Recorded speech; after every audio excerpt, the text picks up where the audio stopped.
live in about a minute or so.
All right. Hello, everyone, and welcome to the Social Media Lab Live. I am Scott Ayers, the host of Social Media Lab.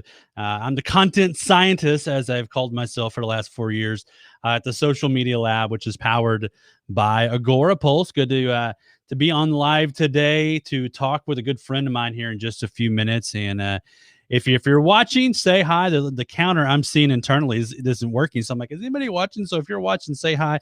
Muhammad, I see you're saying hi on LinkedIn, watching on LinkedIn. Appreciate you over there saying hi. I just got LinkedIn Live finally for my personal profile recently. So it took like 10 years, it seems like, to get that. Couple of housekeeping things, if you will. If you want to see everything that we're doing in the Social Media Lab, go over to agorapulselab.com and you can see our latest experiments and some of our podcasts. And we just published the other day a survey that we did on Twitter and how people use Twitter. We end up getting about 766 if you want to get exact. And look, I'm turning on my lights as I talk, which is like probably like the worst thing you should do in a live, but they're bugging me. If they're not on, they're going to bug me. So, but yeah, so go check that out, agorapulselab.com. You can see the studies that we do and all the fun stuff we do over in the lab. And also, I can't help but mention Restream. I use Restream to do all my live videos. I actually do a show for Restream on Mondays. And so if you want to check it out, you want to play around, it's free to sign up and start with it. Restreamlive.com, you can sign up for free. They're allowing me to do this chat you're seeing over on this side over here from all the network, which is really cool because then it lets you, if you were just watching on Facebook, you wouldn't see these other comments from LinkedIn or wherever else unless I pulled them on screen, which I can do as well. But it is kind of a fun thing to be able to have this up. So we may leave this chat up the whole time. We may not. I like to play around with it, especially at the beginning of the show as people are slowly getting over to the lives and the algorithm is doing its thing today. And so today, what we're going to do is we're going to dive into the brain of Brian Fanzo. So it's going to be a wild ride. I'm sure Brian and I kind of are a lot alike in the ways of we don't like to prep when it comes to a live show. Like Brian and I really hopped on like 2 minutes before we went live and I said, hey, let's just chat and we'll go with it. And I think that fits both our personalities really, really well. And we'll have a lot of fun with it. So I'm going to bring Brian on and we're going to have a little fun with some stuff right here at the beginning of the show. So Brian, welcome to the show as your favorite song is on. There we go. Nicely done. Nice pull up. Yeah, I found that this morning. I went, I was looking for a shorter version, but all I could find is this long. Yeah, that's probably about all you're gonna find on our side. But no, and I like it that it's diving into the brain because usually people misspell my first name as Brian. Yeah, my brain does it. We'll cut the Steelers thing off there. Brian's a diehard Steelers fan, or everything Pittsburgh basically. Even got the Steelers, or you got the Pirates hat on right now. Yeah, the Pirates hat today. Yep. Which I will admit, I'm a diehard Dallas Cowboys guy. Always have been, always will be. But my AFC team was always the Pittsburgh Steelers. It always just has been. I think because the color, black and gold, is my high school color, and I always loved black and gold. It was my high school colors too, and I wasn't in Pittsburgh, so it was kind of funny. I went to high school in Virginia Beach, and my colors were black and gold as well. We were the Kellum Knights, but we were black and gold, which for me was like I needed to figure out a college to go to that matched my wardrobe and colors as well, but I didn't get so lucky. Yeah, I didn't either. I ended up going to Baylor, and they were green and gold. We had some gold in there. Seeing some of you say hi. Brian, of course, hopped on LinkedIn and said hi. Deb, Muhammad says, do you sing or something? I mean, we can, but we're not going to. And Brad says, hey, Scott, always good to see you, Brad, on the show. Yeah, so the Here We Go. I was looking for like a Here We Go Steelers, let's go, or something like that, but I couldn't find it. I love playing. Well, that was a pretty good one. That's one that, on this, once we get to the playoffs, that's kind of what I always hear. And each year they update it to like a different, they highlight different people in there. So okay. Yeah, it's actually on the Pittsburgh Steelers website, their official themes. If you search Pittsburgh Steelers song, it's one of the top results, and it comes up on the main website. So here's what I want to do with you right out of the gate, just to have a little fun. I like to do a little something I call 5 questions. Random, unrehearsed, having to do with nothing kind of questions, no filters involved. Whatever comes to your head, if you want to pass. I don't think you will. I don't pass. I typically will. I'll pass on some that I just do not want to ask on the company channel. But we won't get like Cards of Humanity kind of level or anything like that. But so here's first question, 5 questions with Brian Fanzo. What is the trait you most deplore in yourself? My desire and need to please everyone. Definitely, I hear all the time, right? You try to please everyone, you please no one. And I know that, and I hear that, and yet I have this like desire to make everyone happy. And even when I know that oftentimes people that aren't happy with me are people that it has more to do with them than me, it's still a trait that I wish I could shake. But I so far not so much. I don't think I'm almost 46 and I still haven't shaken that one at this point. All right. This is 5 questions with Brian Fanzo's question 2. Which band or artists, dead or alive, would play at your funeral? It's easy. Dave Matthews Band all day. That's the favorite of mine. Which song? Oh, which song? We would probably go with, I would say Watchtower would probably be the one that we'd be playing at my funeral. Or Gravedigger. Gravedigger might be a good one to go there. But yeah, that would be for sure. Dave Matthews. I'm a big OAR fan as well. So those would be the 2 that I would weigh between. OAR, it would probably be Crazy Game of Poker, and Gravedigger if it was Dave Matthews Band. Very cool. All right. Question 3. What's the favorite thing you've bought this year? Ooh, favorite thing I've bought this year. Oh, that's a great one. The Rodecaster Pro that I have sitting right here in front of me, which is weird because I don't buy a lot of gear. I get a lot of gear sent to me for free. Yeah. And I bought one a long time ago, the first version. And actually, I never even unboxed it to use it because I had a different mixer. And then when Clubhouse came out, and I was like, you know what, I'm gonna test this out. And it's the single greatest piece of equipment I think I've ever owned, and that's saying a lot because I own a lot of gear. You have a lot of gear, yeah. Yeah, I have a lot of gear. So yeah, Rodecaster Pro is definitely the best thing I've bought. I feel a lot of good about it. Of course, I'm stuck with I'm stuck on my High LPR40. I love it, and I really don't think I would change. Trust me, the High L plugs into it very nicely. Yeah, there you go. All right, question 4, 5 questions with Brian Fanzo. If there was a sandwich named after you, what would be on it? Ooh, so I'm not a picky eater. I just know what I like, and vegetables is not one of them.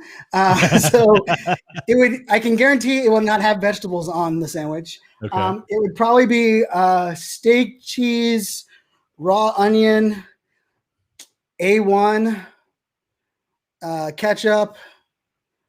That's probably about it. I'm a ketchup and cheese and hamburger guy. I don't need anything else on my hamburgers. And I might throw French fries on there because it's kind of a Pittsburgh thing. We have the Permane brothers, which they put French fries on their sandwiches, and it's kind of like what Pittsburgh's famous for. So I would throw some French fries on there too. Why not? That sounds pretty good. Like you should sell that somewhere. All right. Question 5, 5 questions, Brian Fanzo. If you could ask one person one question and they had to answer truthfully, who and what would you ask? Oh, so I'm just gonna go with the one that first came to my mind. Well, man, there's two. Roberto Clemente would be the first person I would ask. And for those that don't know, he was a Pittsburgh Pirate great that was known for, he was a all-American outfielder. Many would have said they would probably one of the greatest outfielders of all time. Unfortunately, killed on a humanitarian airplane flight to help his native country. And I think the question I would ask him is where, he was often, credited with trying to take his entire paycheck and send it back home. And so I would say, where did he get his humanitarian drive from would be the person I would ask. And the second one would be Steve Jobs. And I would ask him, for me, I would ask him, would the iPhone still exist if he hadn't got fired from Apple originally? That would be a question I'd ask. That's an interesting question. Well, I have, Steve Jobs. Yeah. The stuffed animal over there, or stuffed Jobs. So yeah. And Chris Strub weighs in. Question 6: Dallas Cowboys or Pittsburgh Steelers? I think we know Brian's answer, and my answer and Chris's answer. I even got hidden over here. You can see a little Dallas Cowboy troll doll hiding over here in my shelf. Yeah. I grew up being told to hate the Cowboys, without question. Yeah. And then my best friend, who has been my best friend since I was 11 years old, Ashley, she was a Cowboys fan. And the reason we became best friends is she would wear a jersey on Monday, win or lose, and I would wear a Steeler jersey, win or lose. And we grew up, we lived in Virginia Beach, and Redskins fans, they're like the worst fair weather fans of all time. And so we made a joke that we were the only true fans in our entire high school. And so in a weird way, I had to learn not to hate the Cowboys. And my dad hated that because my dad, growing up in the 70s. Especially the 70s. Yeah. Oh yeah. And, and then the 90s you guys owned. And then did you guys still play in the NFL now? I haven't seen you guys in the playoffs. And I think it wasn't the joke that Cowboys haven't been there since the playoffs. The last time they were the playoffs, the people that are getting drafted in the NFL right now weren't born yet. So, yeah. Last time in the Super Bowl for sure. That was what, 96? Yeah. 96 was the last time against the Steelers, I believe. Look at it. And I see we got Rocky and Justin and Danny over there in the house as well. What's up, guys? Steelers. Justin with the stuffed Jobs. Love it. Yeah. I know I said stuffed animal, and I was like, that's the worst thing ever to call that. So I had to say stuffed Jobs. What works well. Well, very cool. I like having a little fun. Let's get the show started as people kind of get on. So what we're going to do here is I've got a couple of questions, and we've got Brian for, about 45 minutes or so. And we're just going to chat raw and real and unrehearsed. And my first one out of the gate, anybody who's followed me kind of knows I've ribbed on this one a lot and gotten some hate messages from a few people about, one of them keeps calling me a Debbie Downer. I won't name them. But let's talk about Clubhouse. Right out of the gate, I know you're way in the Clubhouse and you're on it a lot. So I think everybody at this point knows what Clubhouse is. But do you think Clubhouse has longevity now at this point in the game with everybody else starting to copy it? So when I got on in November, I got on in August. I was on for less than a week. And I hated it. I thought it was a bunch of rich white people trying to tell me why they were awesome and had all their money and I didn't. And I was like, that's the last thing I need that year. And so I deleted my account and I kissed it goodbye. And thankfully, my good friend Lindsay, who I do a lot of influencer work with, she's like, Fanzo, some of these brands that you want to get in front of, their executives are active on the platform. So I created a new account in November. And then I had my aha moment in December. I actually was scrolling the hallways, is what they call it there. And there was a room titled Jack of All Trades, Masters of None, Welcome. And for anyone that knows me, I proudly have called myself a generalist for many, many years. And that was just my people. And I walked in the room. And the crazy thing was I stayed there for almost 3 hours. And I didn't know a single person in that room. No one in that room was connected with me on social and other channels. I was also the only white male in that room for the 3 hours. And I woke up the next morning for the first time in the entire year, and I felt like I found my people. And I remember I posted about it, it was the first time I really went and said hey, Clubhouse is game changer. And I was asked then in December if what my prediction was. And I said, Clubhouse feels like it's too good to be true. It just felt like I can't see this sticking around for forever. All of these months later and all of these hours, and I'm talking a lot of hours, more hours. I probably spent more hours on Clubhouse. Yeah, more hours in Clubhouse in 5 months than I did in live streaming for 4 years. Just perspective. And my prediction is probably still the same. It feels too good to be true, but I'm riding that wave. And I don't actually think it's the competitors because, I mean, let's face it. Does anyone here use Facebook Rooms? Right? Like, wasn't Facebook Rooms rolled out to like the Zoom killer and like the Blab killer and the live video, like other, platform killer? And like, I mean, I've attempted to use Facebook Rooms and like it's confused me just as much as confused other people. Yeah. And so when I look at these competitors, I mean, anyone who's a podcaster knows social audio as a whole is the most intimate platform, the most intimate content medium there is in the world, I believe. And making it social is what podcasting has always missed. Right. And so like Facebook Live or Facebook Audio, LinkedIn, I mean, Spotify could be an interesting one, but I still lean on Clubhouse's differentiator at this moment is the fact that when you open up Clubhouse, you're going there only for social audio. Right. Let's face it. If I open up Facebook and I'm looking for your live video and I know what I'm looking for, I still can't find it in Facebook search, right? Like, let's be real. Like it's the worst search engine in the history of the world. Like I love that, Zuck is innovating in all these different ways. Right. Like fixed search would be kind of cool. Like, yeah, it's gotten a little bit better here recently. Like I'm able to, if I know the title of a video, I can find it. You got to know the title or most of it. Like if I'm looking for one of my videos I've done to put on the blog, I'm like, Brian Fanzo, Agorapulse, and maybe I'll find it later. Yeah, maybe it'll be like page 1 or 2 results. Right, it might, yeah. Yeah, so like that's my thoughts on Clubhouse from that standpoint is I don't look at them as the competitors. I actually look at the programming, right?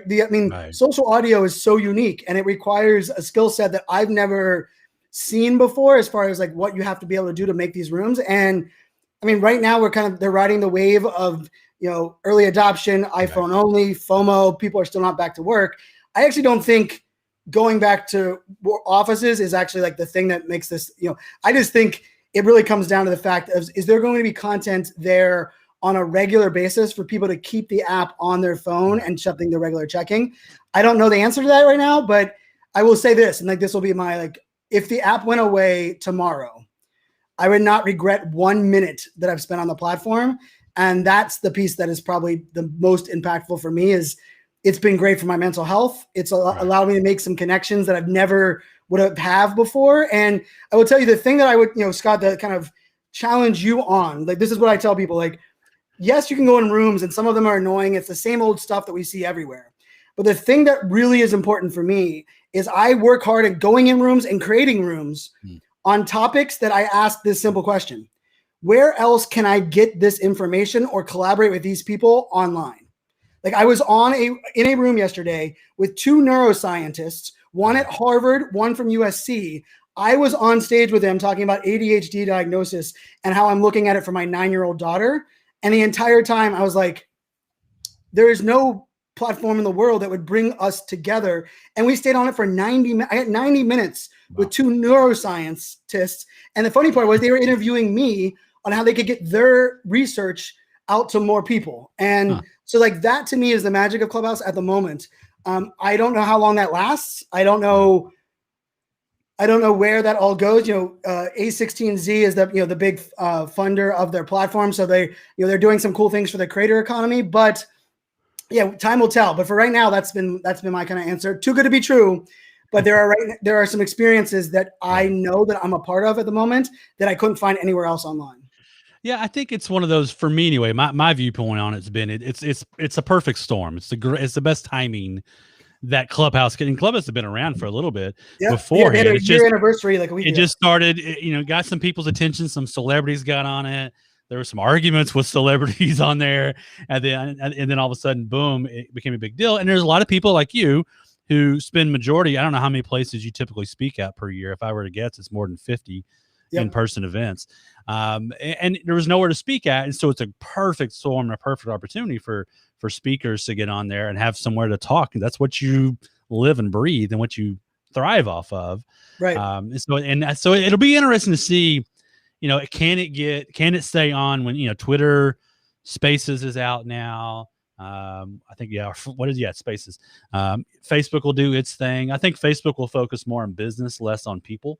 Yeah. I think that's what I'm seeing so far is they're going to try to figure out a way for businesses to leverage it, not this one-on-one individual conversations. But yeah, I wonder if when events come back around, in person, will that need and desire to be on there 18 hours a day or whatever. Yeah. See, will it be there? That's the thing. I don't think that will be there. I think I really believe the random drop by kind of like, like, hey, open the app and see what's going on. Like that's going to dip.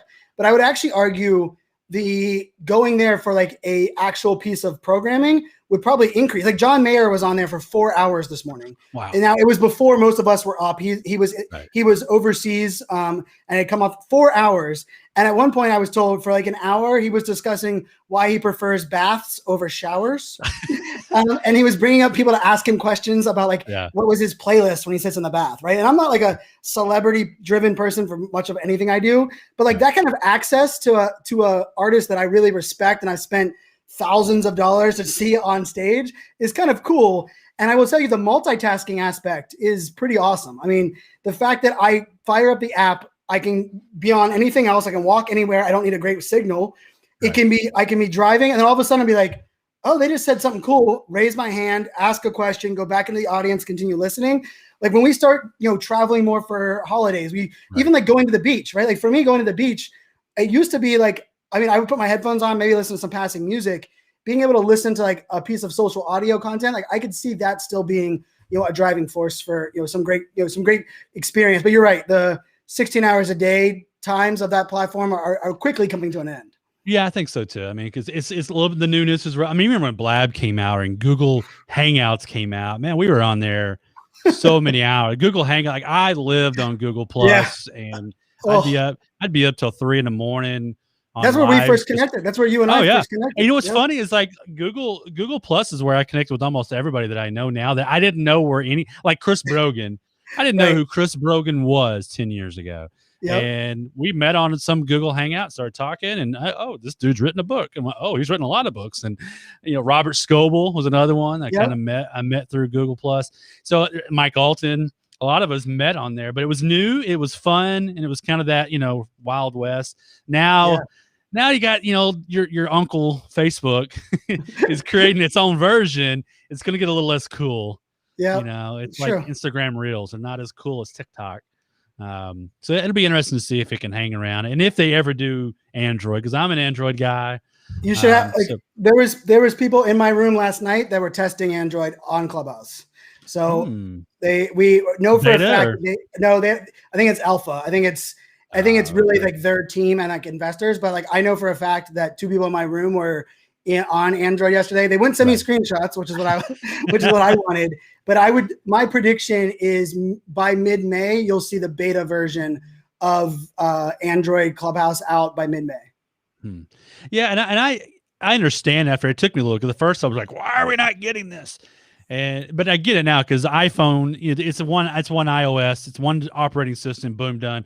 Android, even in your own household, you might have 5 different operating systems. Yep, and the platform the Agora, which is funny, the Agora platform that the original product was built on, that they then ported over to Clubhouse, was built natively only for an iOS because it was a podcast add-on, and they were just adding it to Apple iTunes because we know that's like 90% of the podcast consumption market. So like the restructure of the entire tech stack for Clubhouse has been, I know what has been like the hold up, but I also think, I remember when Periscope, I think it was 5 months before Android rolled out, 4 months before Android rolled out there. And I'm excited for it. I will honestly say, like, I remember Periscope, we were all worried about Android, they're going to take over the app, but really they forced innovation because they saw all of the crappy things that people with iPhones were creating in live video. And we're like, oh, like this was annoying. We're going to stop doing that. And like, I feel like that's going to happen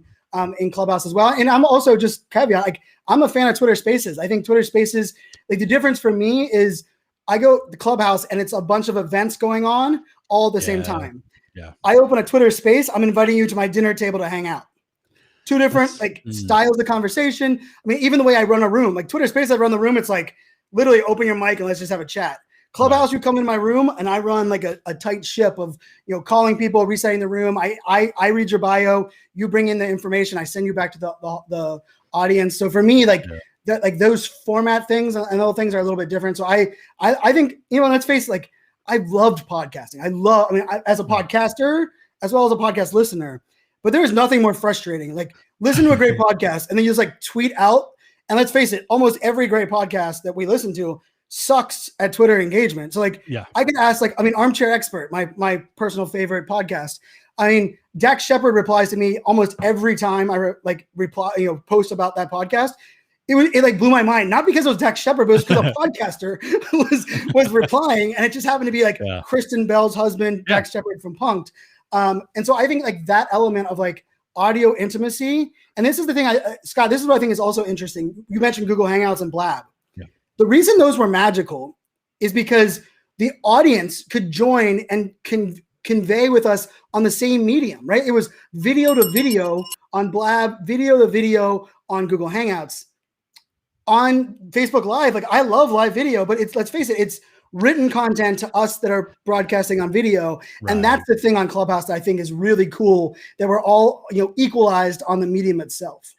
Yeah. And I think what you said is really important there at the end is, like this live video here. Yeah. People are chatting, here and there. And that's why I always like to be able to pull their chats on, their comments on, because then they're a part of it. Right. But typically though, it's just a one-to-many sort of thing. And I'm not talking, you're not really giving me anything else. That may be a question here and there. I just wonder, and I don't know, we probably don't know the answer to this. Clubhouse on desktop to me would rope me in immediately, because I've got all my equipment here. I'm in my office. I'm not a guy who does a whole lot on his phone, just because that's just who I am. I get 6 o'clock at night, I get home. I don't usually look at my phone again except to turn my alarm on before I go to bed. So I would love to see it on desktop. So last night I tested out a third-party hack.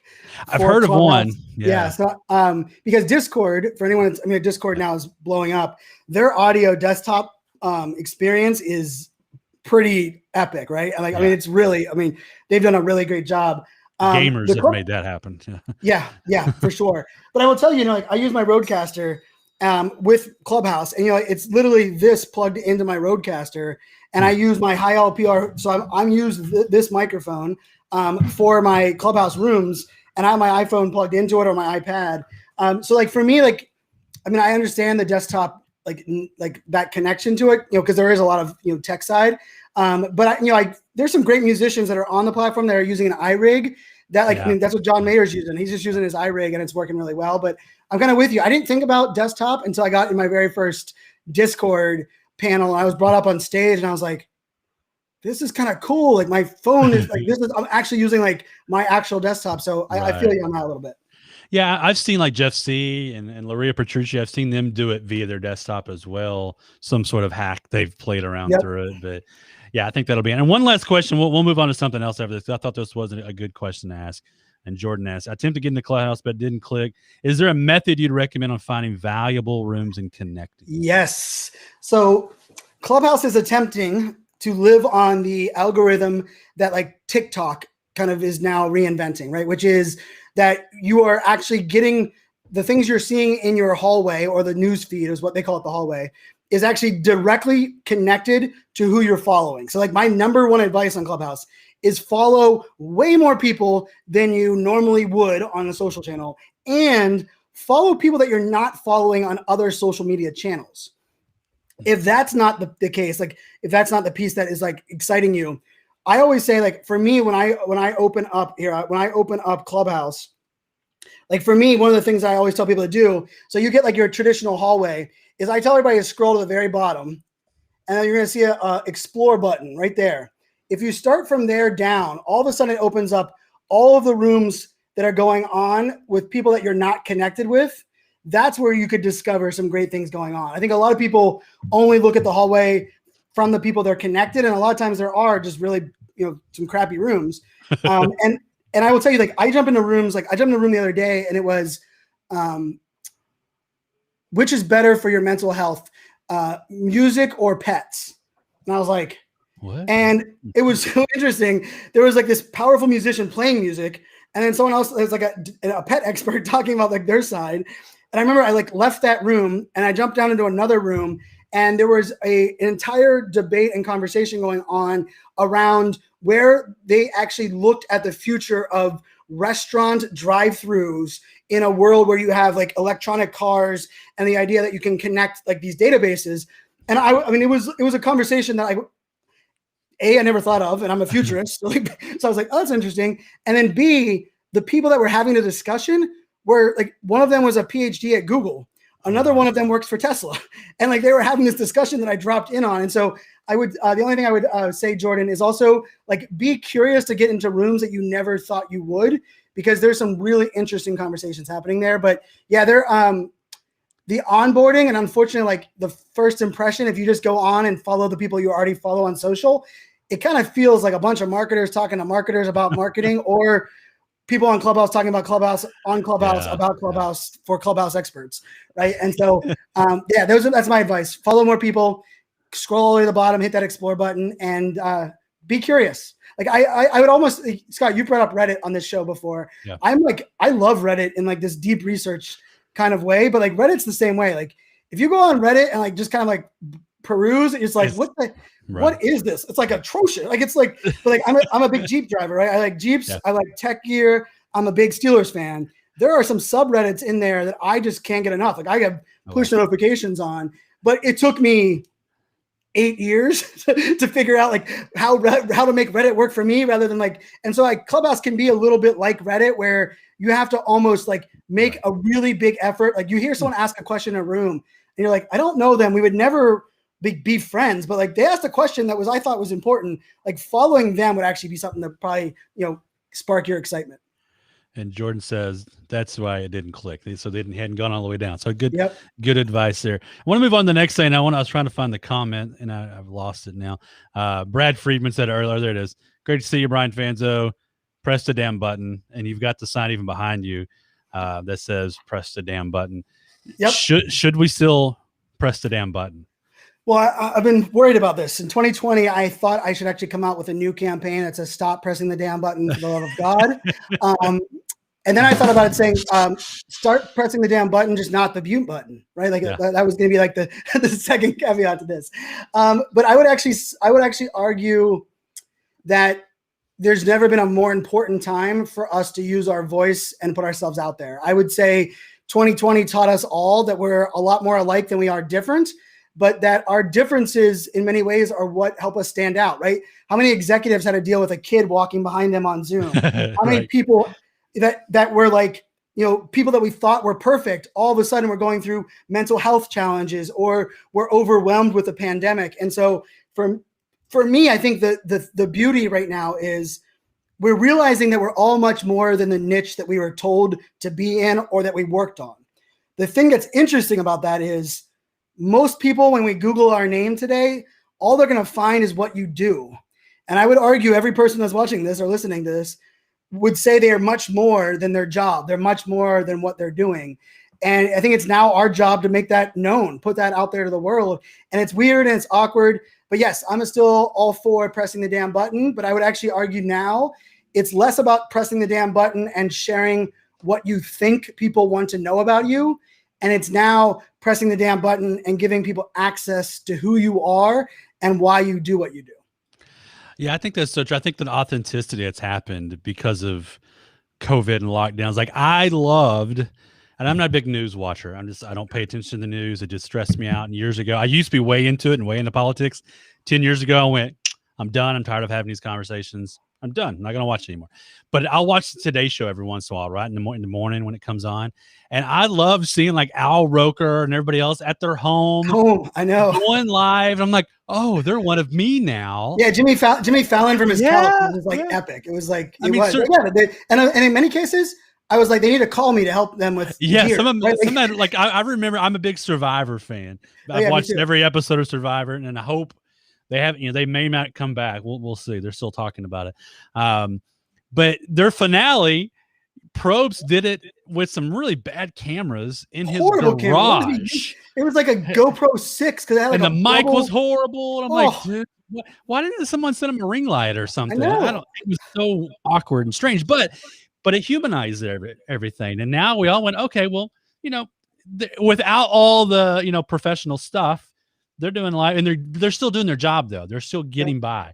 Even my local news, there's one of the reporters who still is not in the studio. She's we have a couple. We have a couple here in DC that are still at home. And you brought up that word humanize real quick. And I think, the world we're living in right now, there's like a quick reality that like humans as a whole, we're not all great. And there are a lot of really bad people doing bad things. And I think we have a tendency to like, I think it's actually the beauty of pressing the damn button is that we now have the ability to whistleblow. We now have the ability to highlight things that have been going on in our world, in our country for more years than we ever had realized. Right. And so I also like the new challenge that I believe is pressing the damn button also means it's no longer about being a silent advocate or ally, right? It's about using our voice and realizing that, silence is no longer, stood for, and that, silence is not something that is helping causes or making a difference.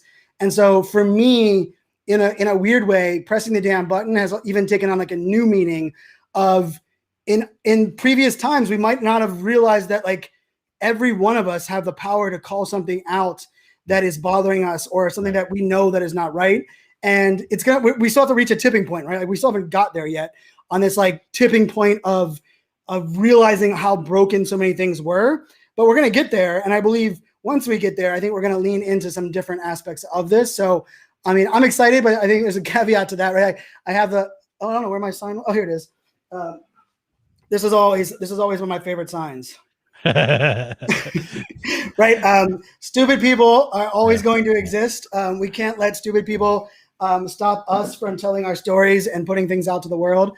And so that's my caveat to that. And it's definitely living in interesting times, but I think that is the beauty. I mean, Clubhouse, I mean, in a weird way as well, like the amount of people that have gone on Clubhouse that have told me they don't have any social media accounts, like none. And they found Clubhouse and they're like, oh, I can just talk. I don't have to like put on a filter or, do a video. So it's definitely very interesting times.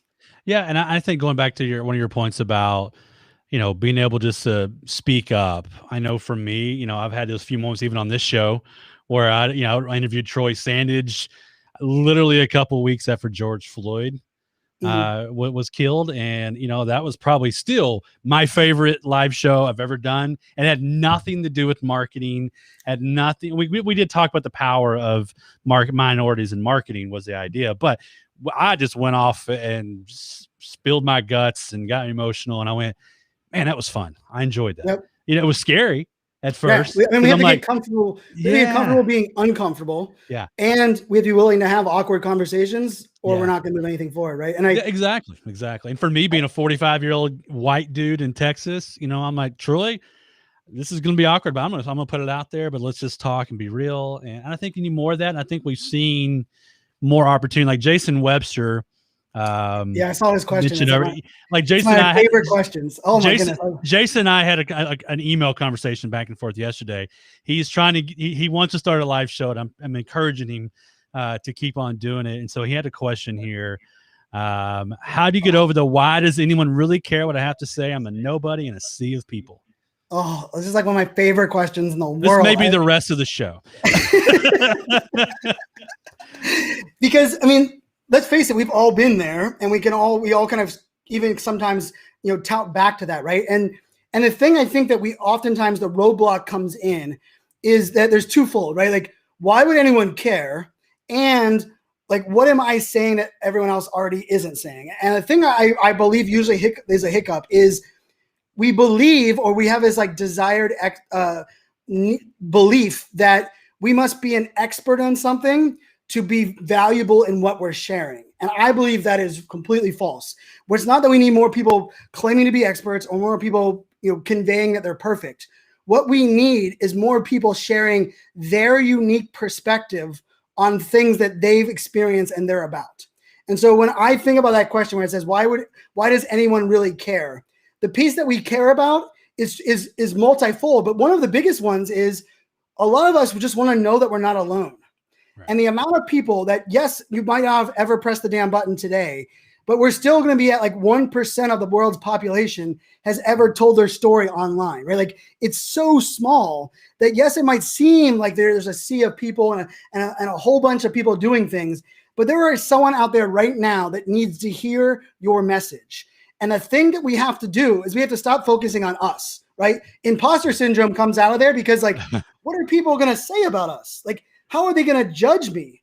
But if we flip it on its head and say, what is the impact I'm going to be missing out making if I don't go live, if I don't start this show?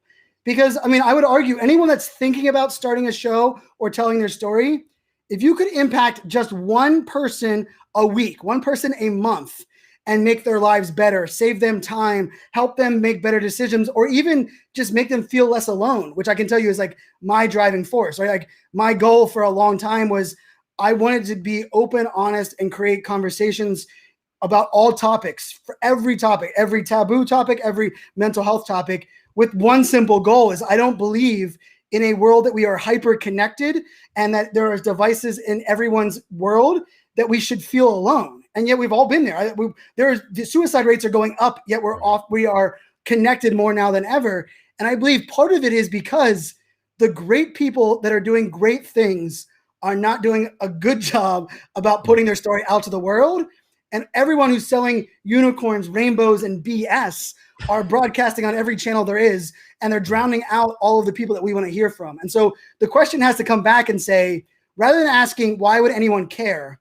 Ask yourself, what can I share and who could I make an impact on? And if I can make an impact on one person, is that worth it to me? And if it is, I don't think there's an excuse for not putting yourself out there and really telling your story.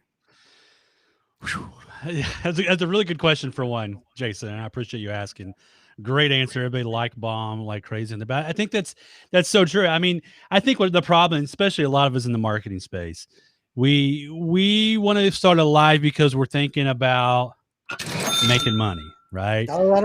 We're like, hey, I'm gonna make some money. I'm live right now, by the way, on my iPad on Amazon Live because that actually does make me some money. Just talking to you, I'll sell a couple of widgets.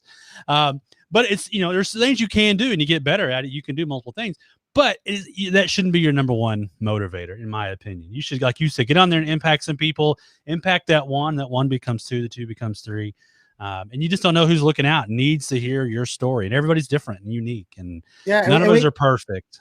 We need Jason's story, right? Like, and oftentimes the thing about it is let's face it. Like, I mean, I talk about this all the time, but like when we think about our best business connections in the world, right? Like, and this isn't all the cases, but is it the people that are like your best business relationship? Is it because you talked about what you do, or it's because you're on the golf course and you became friends? And then you realize that like after like a couple of rounds of golf or hanging out playing fantasy football together or going to the nail salon or going to an event, and all of a sudden like, man, we're really connecting. And oh, you're a Cowboys fan, I'm a Steelers fan. Let's go to the bar. And at the end, we're like, oh, wait, what do you do? Oh yeah, I'll come on your show. No problem. Right? If we think about that, that's how our world exists. But yet in a weird way, online, we're like, I must talk about funnel management because I work with funnels.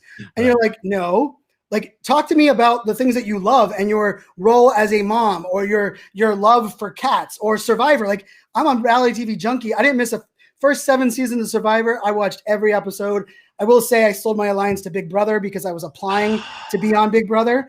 And I never missed an episode of Big Brother. And I bought the after shows. But like right there, right? Like our connection, Scott, is stronger based on a passion that we have. And like 2020, think about all of the things that we were like, wait, you like that too? Or, I mean, I remember there are people in my network that I've been connected with for 8 years. I'm very loud about being a proud dad. I'm not like, it's just part of who I am.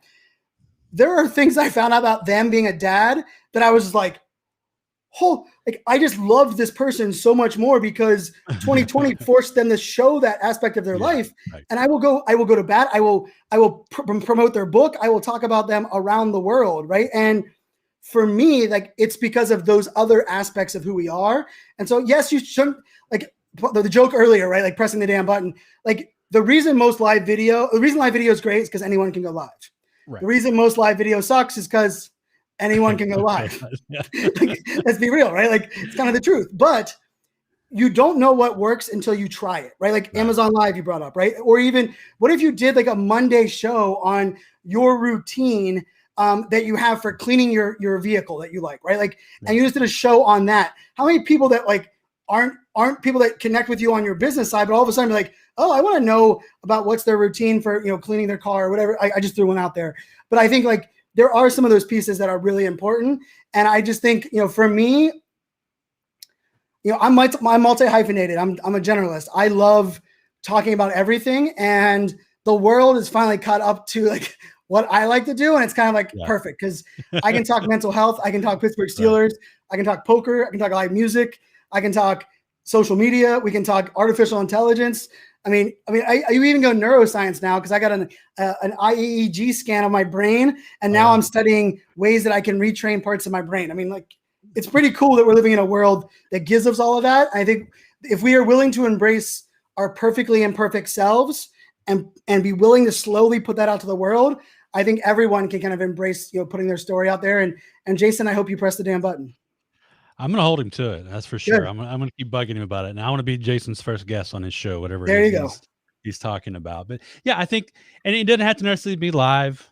Press the damn button could just be you recording something. Just don't think about it too much on the editing side. I know some people think too hard on editing and waste their life editing a 10-minute video for 2 or 3 days. It's why I don't have my content on YouTube doesn't work, because the editing process for me is so like, I'm not a perfectionist at all, but when it comes to editing, all of a sudden I become one out of like this weird obsession of like, oh, I can tweak that filter for that 3.5 second transition that no one in the world will ever notice, but I'm going to spend an hour on it. Right. Like that's when I see, I see Jordan's question up here about, being someone who's involved in various circles with such, division. Where are you finding unity amongst differing perspectives and experiences the most? And this, that's a great question. And another one, I think of it as this part of it, right? I mentioned earlier, the one thing I would get rid of is my need and desire to please everyone. But I've also learned that if we can help people move from judging to listening, then we can really start to have some conversations that are worthwhile. And so I think it's a lot about how we position the conversation and be willing to allow people to have conversations with us that might be differentiating, but doing it from a place of not saying you're right, I'm wrong, or vice versa, but doing it in a sense of like, this is what I've experienced, this is what you've experienced. Let's just share that, and we can agree to disagree if that may be the piece of it. And then the other part of it too is there are people that are coming from something from hate and hurt versus people that are coming from things that they don't know any better and they need educated. And I will say this is the hardest part. Like if I had to give you my number one focus right now at this moment when it comes to mental health, ADHD, is my goal is to get the right people in the wrong rooms, the wrong people in the right rooms. Because we're living in a world right now where conversations that are happening are powerful. And the people that are going in are people that want to be a part of those conversations. But anyone that's dealt with depression, anyone that's dealt with mental health, anyone pretty much that lived through 2020, has dealt with a lot of things that you might not be comfortable talking about. You don't know what your role is in those conversations. And right now we're not joining them because they're happening, but we don't really know where we fit. And I think that to me is the middle ground. And so Jordan, to answer your question, it takes some, places that you have to be okay with awkward conversations. You have to also be okay with realizing that like some people just don't deserve your time and that access. And like, I'm not a big believer in bridging silos, but blocking hate and negativity. And like, if you're someone that spews hate and negativity, even if you're on it from like the vantage point of what I care about, you don't get access to me. I don't have time for you. That's just how I work. But if you're someone that disagrees with me, but you do it from a place of sharing your perspective, I'm all for it. Come on in. Like, I tell you, one of the clubhouse rooms I've run now for 21 weeks in a row is on personal branding. And we do it Tuesday mornings. We had it yesterday. And this first person that came out and asked questions is like, personal branding sucks. I don't believe it exists. I believe it's overrated. And I don't think you can prove me wrong. And I'm going to give you 22 examples of why I think that. And I was like, and at first I was like, hold on. Like, and then I started listening and I was like, wow. And he was from Ireland and he had some really unique perspectives on personal branding and how the word and the subject matter connected to him there and the impressions he had from companies that had personal brands. And I was like, I mean, I talk about personal branding a lot. My mind was kind of open to a perspective that he had. And I'm very thankful that he felt comfortable. And I even asked him at the end, like, what made you feel comfortable coming in this room to share that? Because like, and he was like, honestly, he was like, there are many times where you've not made a point that's like, you have to do this. It's more like, I believe this is what's worked. And he's like, the positioning that I was putting out this message gave him the freedom to come in with a differing opinion. And I think it's really important. I mean, we've all seen, like, just because you have a podcast doesn't make you a great interviewer, right? Just because you have someone sitting across from you, right? Like, and I think that's a skill and a time, but don't let it hold us back, right? Like, yes, there's division. Yes, there's things that are happening that we probably are going to disagree with a lot of people, but I think disagreeing is okay. But preventing ourselves from putting ourselves out there because we're afraid of the 1% of people that are just going to spew hate, I think we do ourselves a disservice more so than anything else.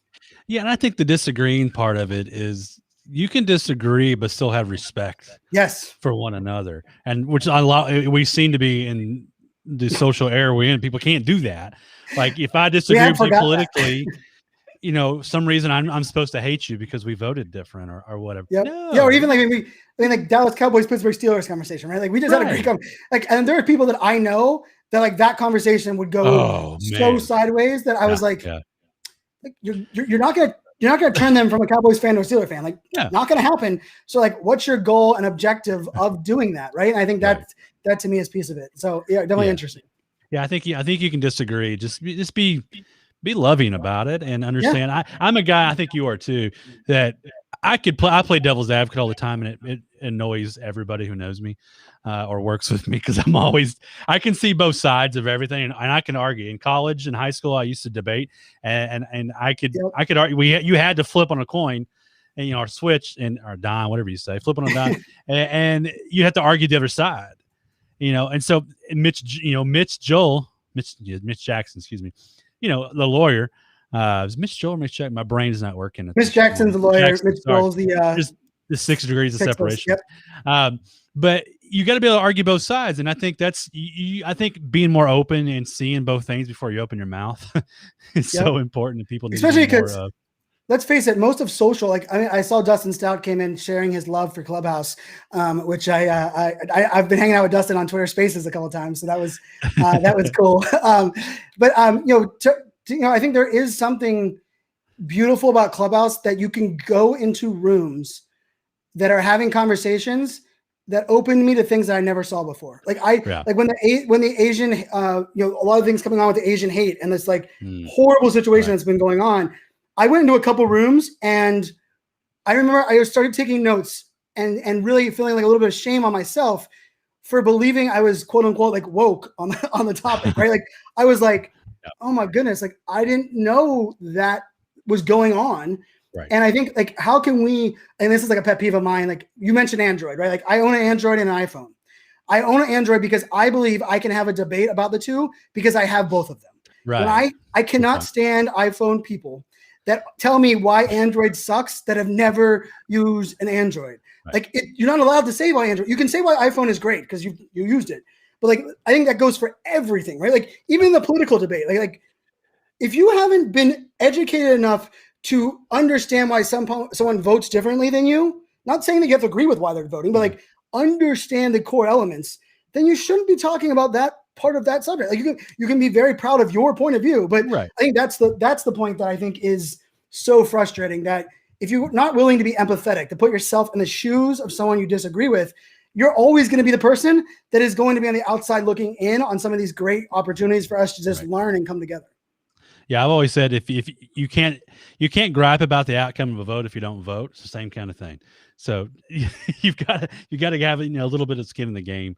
But now we only got a few minutes left with you. I do want to mention and ask you, what is Misfit Mindset? I know it's kind of your new thing that you've been working on, and you published.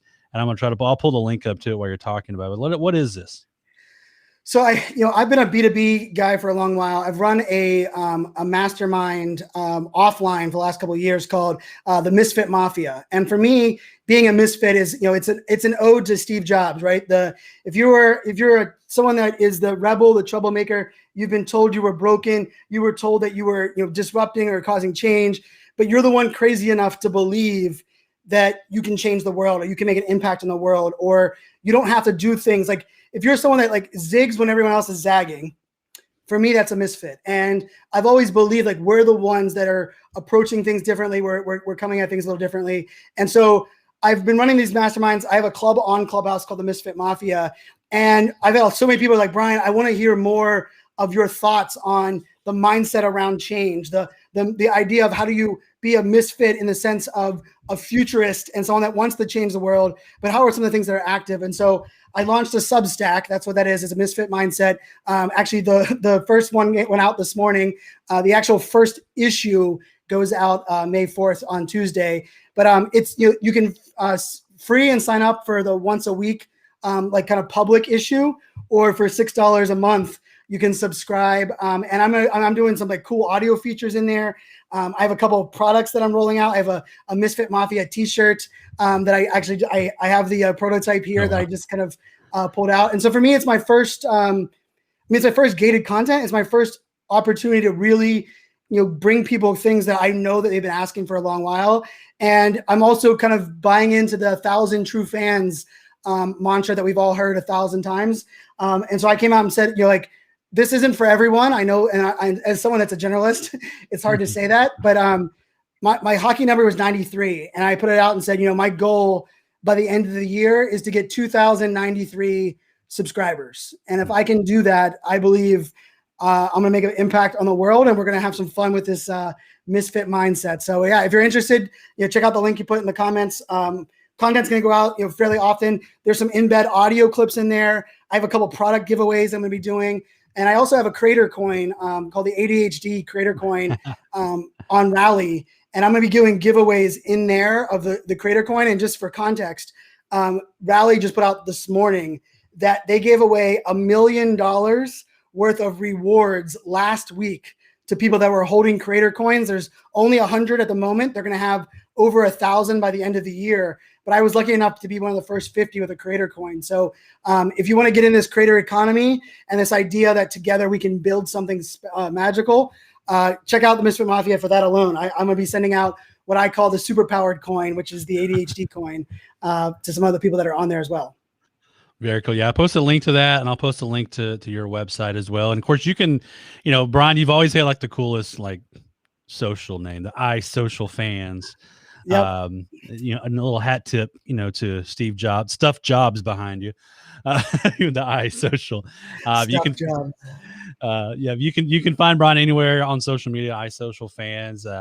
Post a lot of good stories and fun stories on Instagram and other places. And I tweeted earlier this morning like this would be the fastest hour ever on the live show, and I had like 3 other questions, and we're not even going to get to them out of respect for everyone's time here. But I do appreciate you coming on and kind of letting me talk and just having a conversation. We need to do this more often. I appreciate everybody hopping in the comments. Deb and Dustin and Jordan, Jason, you need to start that live here soon.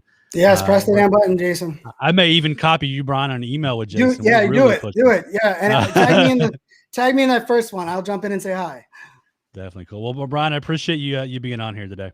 Thank you for having me, man. Have a good one. You bet. Let me find my button. Yeah, that's it for this week's episode. What a fun episode. Went by super fast. Make sure you like, bomb it, share it, tag someone who needed to kind of hear some of that, or tag a naysayer of Clubhouse or live video or other things so they can come in and watch. Don't forget, you can run over to agorapulselab.com. Check out all the experiments that I'm doing here in the lab. And I will see you all next Wednesday.